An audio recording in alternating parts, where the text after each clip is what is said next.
When you pull a frame out of a beehive, you are not just looking for the queen. The brood on the frame can tell you a lot what's going on inside the colony. Eggs, larvae, and camp brood can tell you if the queen has been laying, how old the brood is, and whether new bees are being produced. In this video, I'm going to show you each stage of the brood and explain exactly what you're looking at. When beekeepers talk about brood, we're talking about developing bees that haven't emerged from the cells yet. That includes larvae, eggs, pupae developing underneath capped cells.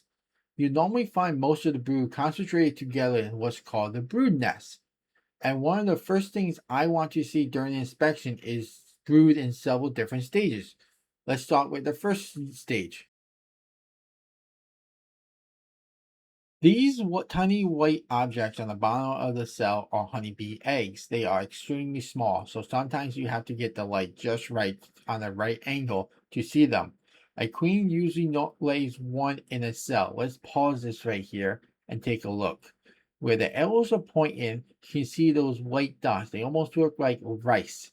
They are the eggs. They're usually one in a cell. By the third day, the eggs are laying down near the bottom of the cell and is ready to hatch into a larvae. That's one reason eggs are so important during the inspection. If I see eggs, I know the queen was laying within the last 3 days.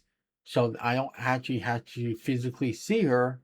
I know based on the eggs. Another reason why I like seeing eggs in a hive is in case something happens to the queen, the bees are able to make a new one from the eggs and they can continue to survive. There is something else you should pay attention to. Normally, you want to see one egg positioned towards the bottom of each cell. If you constantly find multiple eggs in cells, especially eggs stuck to the side of the cell, that can sometimes be a laying worker. Don't panic over a strange looking cell. A young queen can occasionally lay more than one egg while she's getting used to laying eggs.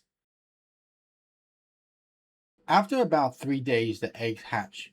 Now we have larvae. Young larvae are tiny and can be difficult to see. As they grow, they become much easier to recognize. They usually look like a small white grub curled at a C shape at the bottom of the cell. Let's pause this video here and take a better look. Where the arrows are, those are larvae. There are different stages. You can see some are very small and some are very big. Worker bees are constantly feeding these larvae. During the first few days, all larvae receive royal jelly. Worker and drone larvae are later transitioned to a diet that includes brood food made from pollen nectar, while larvae continue raising as a queen receives large amount of royal jelly. Larva stage will last about 6 days for worker bees. Seeing eggs, larvae all on one frame or throughout the brood nest tells me that the colony is doing good. There's no issues. Healthy larvae should generally look purely white and moist. If brood looks discolored, dried out, melted, twisted into unusual position, or has an unusual smell, that's something I will investigate further. Eventually, the adult bee chooses her way out and emerges from the cell. You can actually catch this happening during inspection sometimes. Once she emerges, the cells become available again. The worker cleans it and prepares it, and the queen eventually lays another egg in it. This cycle continuously happens inside a healthy growing colony. Egg, larvae, pupa, adult bee.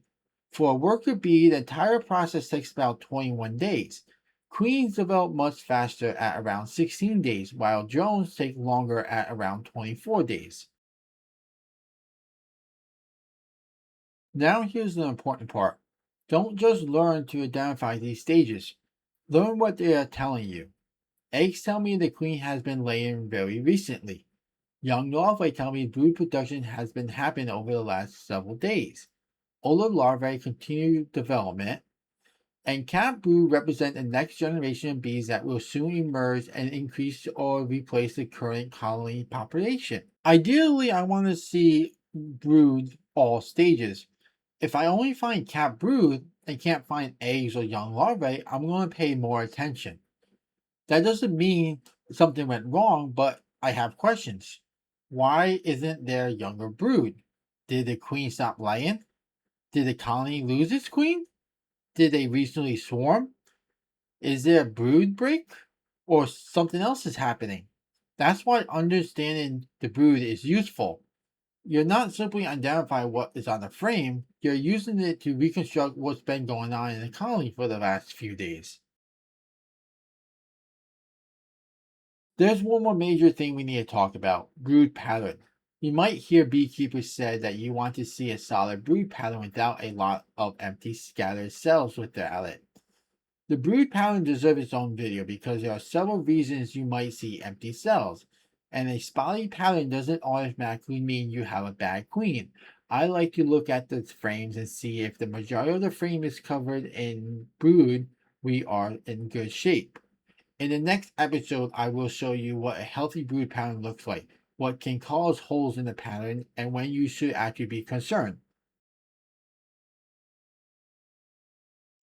So the next time you inspect your hive, don't make finding the queen your only goal. Look for the story written in the brood. Find the eggs, find the larvae, look at the capped brood. Pay attention to the different stages that you see throughout the brood nest. Once you can read the brood, you can learn a lot about your colony health without seeing the queen. And that is the most important skill you can develop as a beekeeper.